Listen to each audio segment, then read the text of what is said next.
स्वागत है सभी का हमारे इस YouTube चैनल पर। और आज हम डिस्कस करने वाले हैं प्रोटोजोवन डिजीज पर, यानी कि प्रोटोजोआ से होने वाले रोगों के बारे में हम चर्चा करेंगे।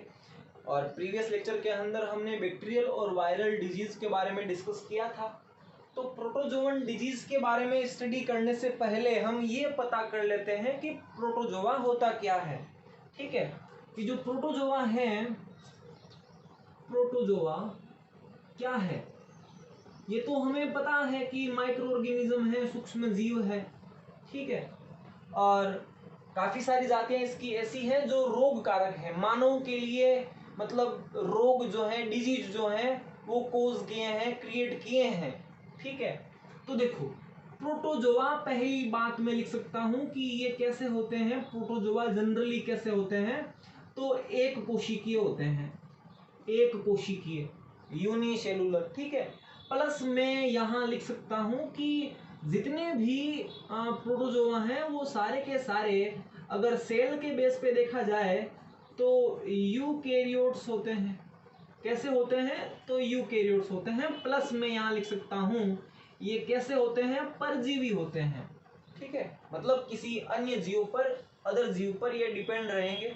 ठीक है, अच्छा, प्रोटोजोआ जो है मानव के लिए रोगकारी है। इनकी जो स्टेज होती है, लगभग 2 तरह की स्टेज आपको देखने को मिलेगी इनके जीवन के जो लाइफ साइकिल है वहां पर। एक आपको मिलेगा लार्वा स्टेज और एक मिलेगी वयस्क या अडल्ट स्टेज। ठीक है, तो ये दोनों ही अवस्थाएं क्या होती है, मानव के लिए लीथल होती है, मतलब घातक होती है ना। चाहे वो लार्वा अवस्था है, चाहे वो वयस्क अवस्था है। एक चीज और जान लो कि प्रोटोजोआ जो है, ये प्रोटोजोआ जो है अगर किसी ह्यूमन में, किसी मानव में पहुंचेगा ना, मानव के अंदर प्रवेश करेगा ना, तो डायरेक्ट एंटर नहीं कर पाएगा। कोई ना कोई ऐसा बीच में मीडिएटर होगा, जिसको मैं कह सकता हूं क्या, वेक्टर, जिसको हिंदी में अपन कह सकते हैं क्या, वाहक कह सकते हैं। चाहे वो बायोलॉजिकल कोई वेक्टर हो या कोई अदर अपन केमिकल या अपन फिजिकल, कैसा भी, अगर वो वेक्टर जरूर होगा। जैसे मैं मक्खी की बात करूं, जैसे कॉकरोच वगैरह की बात की जाए, या हवा की बात की जाए, या पानी की बात की जाए, दूषित भोजन, दूषित पानी, ये सब जो हैं ये वाहक का काम करेंगे। प्रोटोजोआ जो है वो कहां तक पहुंचेंगे, मानव तक पहुंचेंगे, और मानव में किसी ना किसी प्रकार की डिजीज को क्रिएट करेंगे। ठीक है, ये इतनी बात जान लो। एक बात और है जो बहुत इंपॉर्टेंट है, और वो ये है कि प्रोटोजोआ जो है इसको कौन से किंगडम में रखा गया है। हमारे क्लासिफिकेशन के जो साइंटिस्ट हैं, जिन्होंने 5 किंगडम बनाए थे, RH व्हीटेकर, इन्होंने क्या किया, जितने भी ये यूनिसेलुलर है, ये यूकेरियोट है, ये जो परजीविया है ना, इन सबको क्या किया, एक जगत में रखा था जिसका नाम था, जगत कौन सा था, तो हमें याद रखना है, प्रोटिस्टा। आपसे पूछा जाए प्रोटोजोआ को, ये जो प्रोटोजोआ है इसको कौन से किंगडम में रखा गया है, तो आप डायरेक्ट क्लिक कर सकते हैं प्रोटिस्टा। ठीक है, प्रोटिस्टा किंगडम एक दुनिया है जिसमें सारे के सारे लगभग एक जैसे समान जीवों का एक ग्रुप, एक समूह पाया जाएगा। जगत कौन सा है, प्रोटिस्टा है, प्रोटोजोआ का। ठीक है, अच्छा, एक चीज और जान लीजिए, प्रोटोजोआ के प्रकार भी पता होने चाहिए, कुछ बातें पता होनी चाहिए प्रोटोजोआ प्रकार के बारे में। देखो, अमीबॉइड प्रोटोजोआ जो है, अमीबीय प्रोटोजोआ, जिनका आकार, जिनकी संरचना प्रोटोजोआ जैसी होगी। ठीक है, सॉरी, अमीबा जैसी होगी। इसके अलावा फ्लैजिलेट प्रोटोजोआ, ऐसे प्रोटोजोआ जिनकी बॉडी में फ्लैजिला पाई जाएगी, फ्लैजिला कशाभिका। अब ये फ्लैजिला कशाभिका क्या होती है, तो लोकोमोशन के लिए, मतलब पानी में तैरने के लिए, है ना, तो वहां पर गमन के लिए बहुत बड़ी हेल्प होती है फ्लैजिला की। तो flagellate protozoa number 2। Number 3 ciliated protozoa, ऐसे प्रोटोजोआ जिनकी पूरी बॉडी पर सीलिया पाए जाएंगे। ठीक है, नंबर 4 पे स्पोरोजोआ प्रोटोजोआ। ठीक है, स्पोरोजोइड प्रोटोजोआ जिनको अपन कह सकते हैं। तो ये 4 प्रकार हमें पता होने चाहिए। इनकी डिजीज में कहाँ हेल्प है, तो देखो, जब अपन एंट अमीबा हिस्टोलाइटिका पढ़ेंगे अमीबियसिस के अंदर, तो वो कैसा है, तो अमीबीय प्रोटोजोआ है। मतलब ऐसा प्रोटोजोआ जिसका आकार, संरचना, सब कुछ कैसी है, अमीबा के जैसी है, जिसका ना तो कोई आकार है नियत, है ना कोई संरचना है, तो वो कैसा प्रोटोजोआ हो जाएगा, अमीबीय प्रोटोजोआ। ठीक है, तो इसीलिए ये जनरल बातें हमें पता होनी चाहिए। ठीक है, किसके बारे में, प्रोटोजोआ के बारे में। अब हम चलते हैं, 5 मिनट का इंट्रोडक्शन हो गया, अब हम थोड़ी डिजीज पर चर्चा कर लेते हैं, रोगों पर। ध्यान दीजिएगा और चीज को यहीं क्लियर करनी है। लगभग जो बातें बताई जाएगी वो सारी की सारी यहीं पर क्लियर करवा दी जाएगी, साथ में लर्न भी करवाना है। ठीक है, तो बने रहिएगा। नंबर 1 पे मैं बात करूं, नंबर 1 पे अगर बात की जाए तो हम यहाँ ले लेते हैं अमीबिएसिस को, अमीबिएसिस। ठीक है,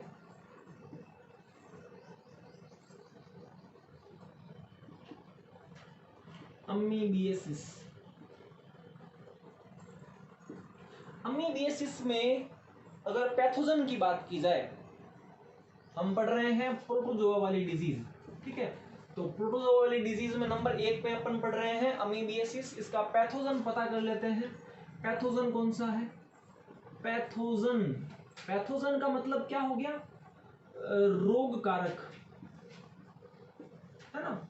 या मैं इसको कह सकता हूं कि कौन सा एजेंट होगा, ऐसा कौन सा एजेंट है जो अमीबिएसिस रोग क्रिएट करेगा, तो उसका नाम है, आप पता कर लेना, एंट अमीबा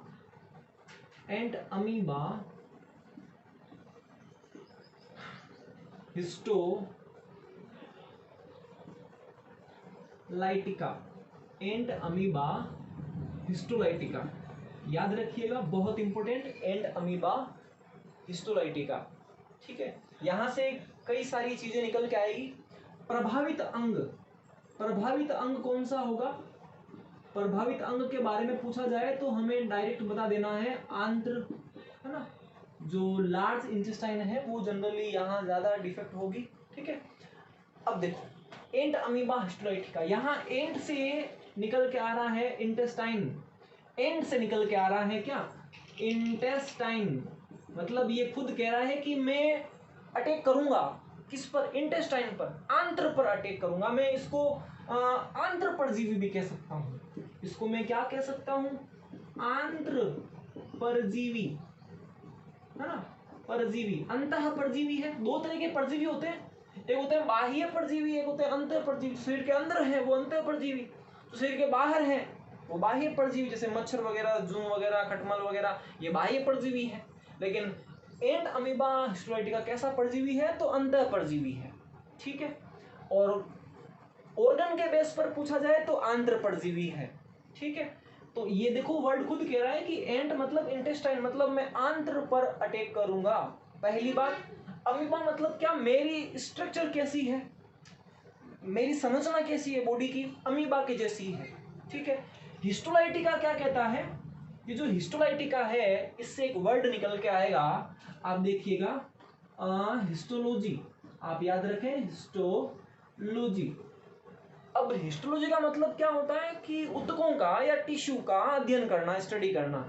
ठीक है, तो हिस्टोलाइटिका में क्या होगा, आप यहां से एक वर्ड और निकल के आएगा, ये एंट अमीबा हिस्टोलाइटिका क्या करेगा, देखो इसके पास में इसका एक बहुत बड़ा फंक्शन होता है, एक बहुत बड़ा काम होता है।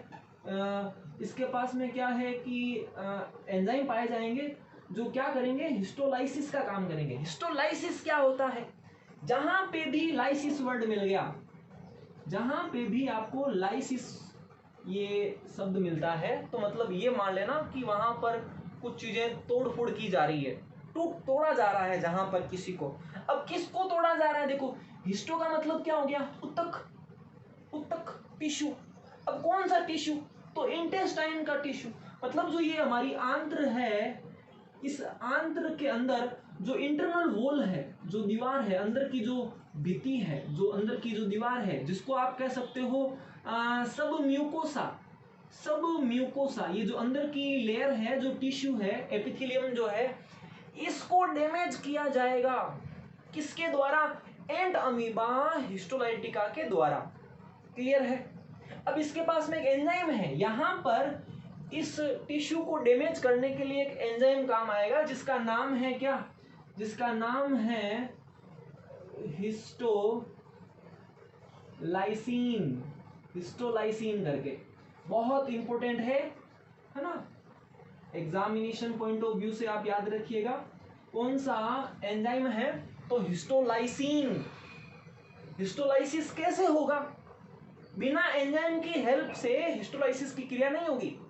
हिस्टोलाइसिस तो एक क्रिया है, एक एक्टिविटी है, एक मैकेनिज्म है, लेकिन हिस्टोलाइसिन क्या है, हिस्टोलाइसिन एक एंजाइम है जिसकी हेल्प से ये पैथोजन एंड अमीबा हिस्टोलाइटिका क्या करेगा, इस आंत्र के अंदर जो इंटरनल वॉल होती है, सब म्यूकोसा, आंत्र की जो सब म्यूकोसा है, सब म्यूकोसा, इस सब म्यूकोसा लेयर को डैमेज पहुंचाएगी। ठीक है, ये बातें आपको पता होनी चाहिए। अब क्या जानना है, अब ये जानना है कि इसका संचरण कैसे होता है। देखो संचरण को मैं यूं ही ओरली बता देता हूं, लिखने की जरूरत नहीं पड़ेगी। संचरण जो है इसका, ये तो मैंने बता ही दिया कि कोई ना कोई वाहक चाहिए, वेक्टर चाहिए। तो दूषित भोजन और दूषित जल, इनका सेवन करने से जो खुले में शौच की प्रवृत्ति है उसे उस वजह के कारण, है ना, मतलब ये मल के द्वारा जो है, स्टूल के द्वारा जो है मिट्टी में, पानी में फैल जाते हैं। ठीक है, तो भोजन में कैसे पहुंचते हैं, तो मक्खियों के द्वारा भोजन तक पहुंचा दिए जाते हैं, कॉकरोच के द्वारा, मक्खियों के द्वारा। इस एंड अमीबा हिस्टोलाइटिका को कहाँ पहुंचा दिया जाता है, तो हम कहेंगे कि हमारा जो भोजन है वहां तक पहुंचा दिया जाता है। हमारे जो हम पानी पीते हैं, हम जो भोजन करते हैं, अगर वो दूषित हुआ, है ना, तो उसमें जरूर एंट अमीबा हिस्टोलाइटिका हो सकता है और हमारी बॉडी में, हमारे सिस्टम को क्या कर सकता है, डिफेक्ट कर सकता है। चीज समझ में आ रही है क्या, कहने का मतलब क्या कि ये संचरण कैसे होगा, तो संचरण चीज समझ में आ रही है। अब ये समझ लो, प्रभावित अंग पता चल रहा है, प्रभावित अंग समझ में आ रहा है कि हमारी जो इंटेस्टाइन है वो डिफेक्ट होगी, प्लस संचरण कैसे हो रहा है ये भी हमें समझ में आ रहा है। तो अब ये समझ लो कि इसकी जांच कैसे होती है, परीक्षण की क्या है। तो आप देखिएगा डायग्नोसिस, एक प्रोसेस होती है डायग्नोसिस करके, तो उस डायग्नोसिस द्वारा क्या होता है, जांच की जाती है, मतलब स्टूल टेस्ट, जैसे यूरिन टेस्ट होता है, ठीक है, तो वैसे ही ब्लड टेस्ट होता होगा, वैसे ही स्टूल का टेस्ट होता है, हमारे मल की जांच होती है, और फिर ये पता लगा लिया जाता है कि क्या हमारी बॉडी के अंदर कोई ऐसा पैरासाइट्स जो है, कोई ऐसा पैथोजन है जो चल रहा है, जो हमारी आंत्र को डैमेज कर रहा है। तो अब ये भी जान लो कि इस एंट अमीबा हिस्टोलाइटिका की कौन सी ऐसी अवस्था है, कौन सी ऐसी स्टेज है जो हमारे लिए बहुत ज़्यादा हार्मफुल है, बहुत ज़्यादा नुकसानदायक है। तो आप याद रखिएगा कौन सी अवस्था, जो संक्रमण अवस्था होती है वो होती है ट्रोफोजोइट। ट्रोफोजोइट ये क्या है, ये संक्रमणकारी, है ना, इन्फेक्शियल स्टेज, संक्रमणकारी अवस्था, है ना। संक्रमणकारी अवस्था कौन है, तो ट्रोफोजोइट है, किसकी, एंट अमीबा हिस्टोलाइटिका की। ठीक है, डायग्नोसिस जान समझ में आ रही है, संचरण कैसे होता है ये भी समझ में आ रहा है, प्रभावित अंग समझ में आ रहा है, पैथोजन समझ में आ रहा है। ठीक है, तो लगभग बातें हमारी क्या है, क्लियर है। थोड़ा आगे बढ़ने की कोशिश करते हैं और चलते हैं हम मलेरिया के पास। ठीक है, समझ में आया होगा। नंबर 2 पर चलते हैं, नंबर 2 पर बात कर लेते हैं मलेरिया पर। बहुत ही इम्पोर्टेंट है मलेरिया, ठीक है, और लगभग हम 9th 10th स्टैंडर्ड में भी कहीं ना कहीं डिजीज के अंदर इसको पढ़ते आए हैं, है ना। तो मलेरिया जो है, इस मलेरिया के बारे में हम पता करते हैं। मलेरिया, ये जो वर्ड आया है ना, ये कहाँ से आया है तो हमें पता होना चाहिए। इटालियन लैंग्वेज, इटालियन जो भाषा है, इटालियन जो भाषा है वहाँ से आया है ना। मलेरिया वर्ड कहाँ से आया, इटालियन भाषा से आया है, जिसका मतलब देखो क्या होता है, मेला और एरिया करके, ठीक है, मेला से बना है दूषित, ठीक है, और एरिया से बनी है एयर, एरिया से बनी है क्या, एयर, और एयर का मतलब हो जाता है क्या, हवा। मतलब ये माना जाता था पहले, जब इस डिजीज की डिस्कवरी नहीं हुई थी, तब ये माना जाता था कि गंदे नालों से, गंदे नालों के पानी से, वहां की हवाओं से, गंदी हवाओं से, दूषित हवाओं से ये रोग होता है मलेरिया, पहले ये माना जाता था। लेकिन अब जो पुरानी हमारी थॉट थी, सोच थी, वो बदल चुकी है। अब हम डिजीज के मतलब कॉन्सेप्ट पर पहुंच करके हमने उसको डिटेल में जान लिया है, ठीक है।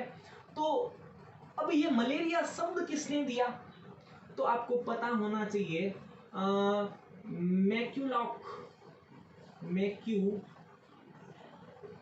मैक्यूलाक, है ना, कई जगह मैक्यूला लिखा मिला है, मैक्यूला ने क्या किया था 1837 में, 1837 के अंदर, 1837 के अंदर, 1837 के अंदर मलेरिया शब्द दिया, ठीक है। उस खोज किसने की थी, ये तो अपन यहां लिख सकते हैं, शब्द दिया, ठीक है, मलेरिया शब्द दिया मैक्यूला ने, ठीक है। और खोज जो की थी, खोज करने वाला जो था उसका नाम था रोनाल्ड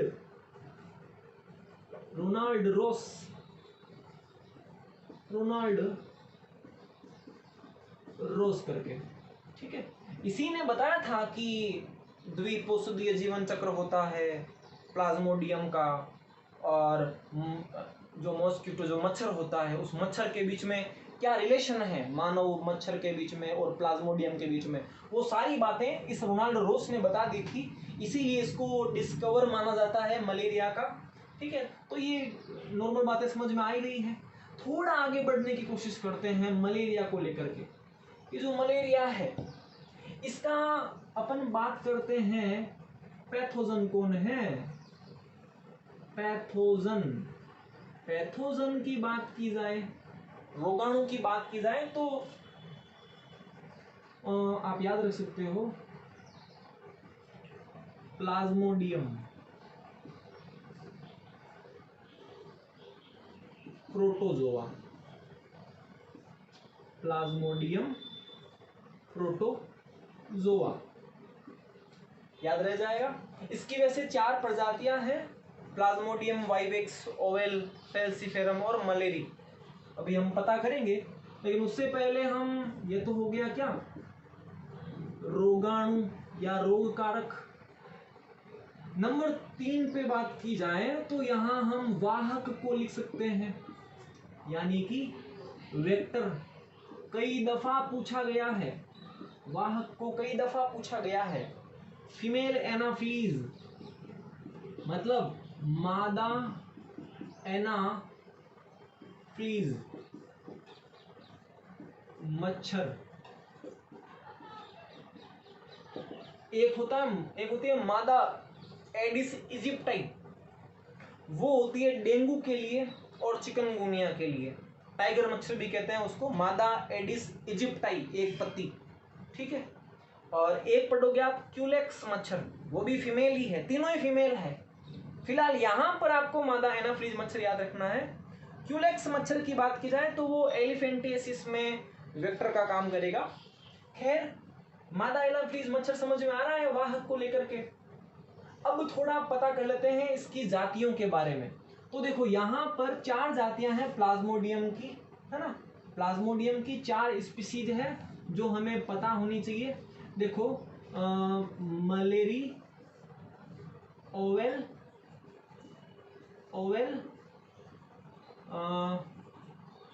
वाइवेक्स, और नंबर 4 फेल्सीफेरम। मलेरी, ओवेल, वाइवेक्स और फेल्सीफेरम। सबसे डेंजर कौन सी है, सबसे घातक कौन सी, सबको पता है, लगभग जो कंपटीशन की प्रिपरेशन कर रहे हैं उन सबको पता है फेल्सीफेरम।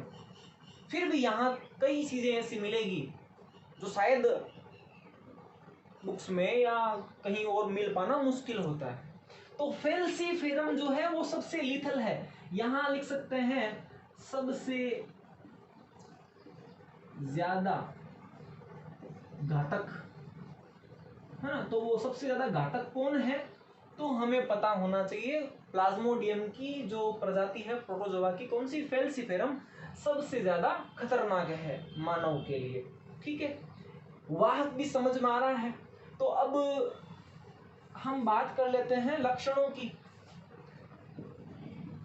मलेरिया तो लगभग सभी लोगों को हुआ होगा, है ना। तो लक्षण देखते हैं, तेज ठंड के साथ बुखार, और बुखार में टेम्परेचर कितना चला जाता है, 104 डिग्री फ़ारेनहाइट, 104 डिग्री फ़ारेनहाइट तक चला जाता है। तेज ठंड के साथ में बुखार आएगी। ठीक है, अच्छा, कमजोरी, ये तो आनी ही है, कोई भी डिजीज ले लो कमजोरी तो आनी ही है। प्लस यहां मैं लिख सकता हूं क्या, भूख नहीं लगना, भूख नहीं लगना, प्लस सर दर्द। ठीक है, पसीना आना।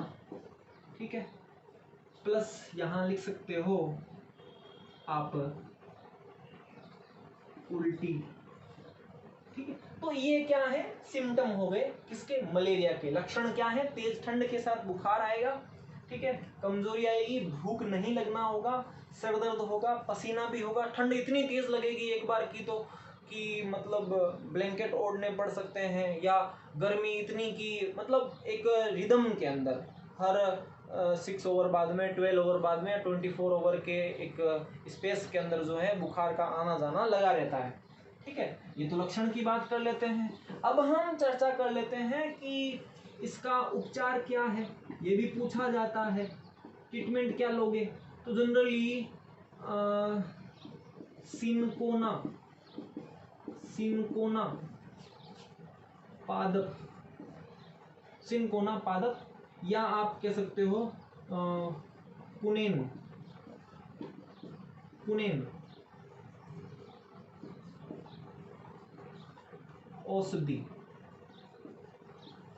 सिनकोना पादप की वैसे तो छाल होती है, उस छाल को ही काम में लिया जाता है मलेरिया के ट्रीटमेंट के लिए, उपचार के लिए कुनेन की औषधि काम में ली जाती है। अब क्या जानना है, अब ये जान लो कि इसका नियंत्रण कैसे किया जाता है, बचाव क्या है, उपचार क्या है। तो देखो, उपचार समझ में आ रहा है, लेकिन फिर भी बचाव करना है, और वो बचाव करना है मच्छरों से बचना है। जितना ज्यादा हो सके मच्छरों से बचेंगे तो मलेरिया से भी बच सकते हैं। तो क्या करना होगा, इसके लिए बहुत ही सिंपल से उपाय हैं, ट्रीटमेंट हैं जो हम सबको पता है। लेकिन एक सवाल आता है जैविक नियंत्रण में से, मलेरिया का जैविक नियंत्रण कैसे किया जाता है ना। तो जो हमारे आसपास के जो तालाब वगैरह हैं, है ना, तो वहां पर क्या होता है कि मच्छर ज्यादा पनपते हैं, ज्यादा वृद्धि करते हैं, ग्रोथ करते हैं, संख्या बढ़ाते हैं। तो उनके जो लार्वा होते हैं, उनके लार्वा को खाने के लिए वहाँ उस तालाब के आसपास में पोखर वगैरह है या तालाब है, कुछ भी है, तो वहाँ पर एक मछली की प्रजाति है जिसका नाम है गंबूसिया, गंबूसिया मछली।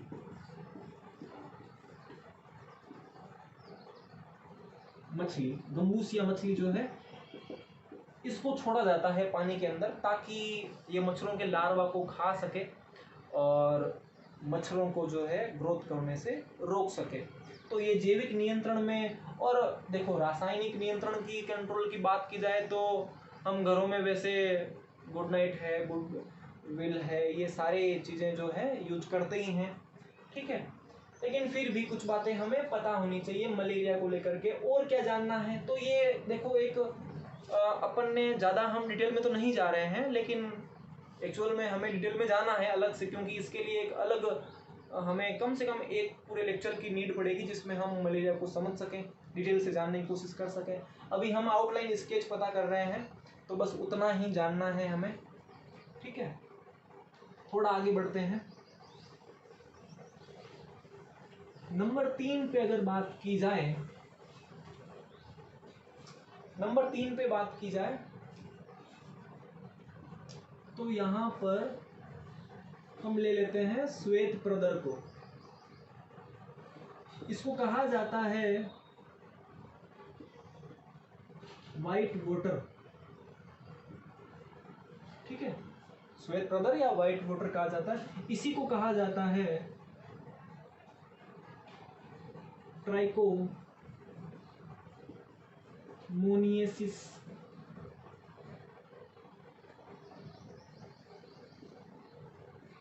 ट्राइकोमोनियसिस कहा जाता है, ठीक है। फीमेल्स में होती है जनरली ये डिजीज जो है ना व्हाइट वोटर वाली, ये फीमेल में होती है। इंडिया ही नहीं अभी तो पूरे वर्ल्ड लेवल पर 80% फीमेल जो होती है उनमें जनरली ये जो डिजीज है पाई जाती है। 70 से मतलब 80% तक महिलाओं में ये व्हाइट डिस्चार्ज वाली, व्हाइट वोटर वाली डिजीज कॉमन है, पाई जाएगी। अब क्यों कॉमन है पता करते हैं। तो देखो इसका जो पैथोजन है, पैथोजन की बात की जाए तो याद रखिएगा ट्राइकोमोनास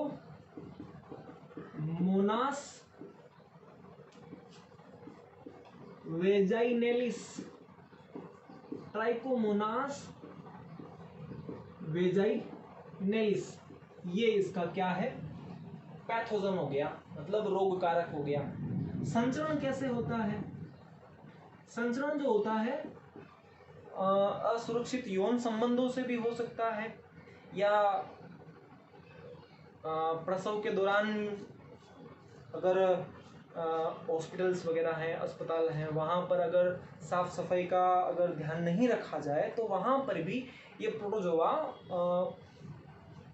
पहुँच सकता है फीमेल तक, या फीमेल के जो आउटर वेजाइनल जो पार्ट हैं, रिप्रोडक्टिव पार्ट है, वहाँ तक पहुँच सकते हैं। लेकिन ज़्यादातर संचरण कैसे होता है तो हम यहाँ लिख सकते हैं यौन संबंध या कोपुलेशन आप कह सकते हो, मैथुन की क्रिया कह सकते हो, सेक्स के द्वारा जो है ये फैलता है डिजीज। अच्छा लक्षण क्या है?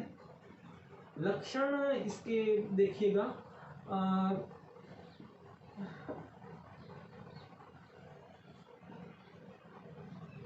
योनि में जलन प्लस खुजली, है ना, योनि में जलन प्लस खुजली है। ये तो इसको देख करके हम ये नहीं कह पाएंगे कि व्हाइट वोटर या बॉडी डिस्चार्ज हो रहा है, लेकिन साथ में यहाँ पर प्लस योनि से, हाँ, बदबूदार